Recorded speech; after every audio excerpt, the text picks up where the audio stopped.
Здравствуйте, дорогие братья и сестры. Меня зовут Анатолий, фамилия Измеров.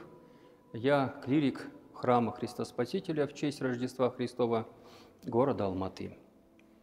Недавно был такой случай, мне о нем рассказали в одном из храмов во время причастия, во время литургии прежде священных даров. Одна прихожанка чуть не подавилась святыней, телом и кровью Христа.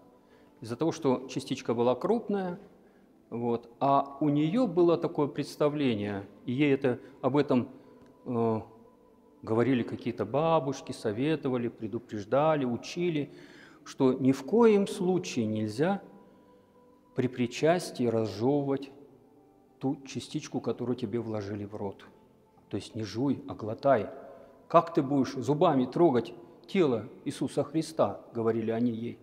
И она, много лет причащалась, и доставалась ей частичка маленького размера, а в этот раз, видимо, в храме было мало народу, частичка была крупная, и батюшка, не пожалев, угостил ее большой частичкой тела и крови Христа. И она ее стала глотать. Естественно, проглотить такой кусочек она сразу не смогла, и она встала у нее в горле, и пришлось и кашлять, и оказывал кто-то ей помощь, стучал по спине. Слава Богу, она это все проглотила, но опять-таки не разжевывая.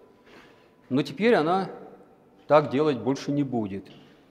И я как священник хочу обратиться к тем, кто не знает, что так нельзя поступать со святыней. Святынька – это тело и кровь Христа под видом хлеба и вина. И мы должны ее с благоговением принять, разжевать, проглотить, а потом запить запивочкой, которую нам предлагают. Бывают храмы, допустим, в Греции, на Святой Земле, на Афоне, там запивочек не дают, как у нас. Там каждый заботится о себе, запивочку берет, бутылочку или какую-нибудь фляжечку и сам запивает святой водой.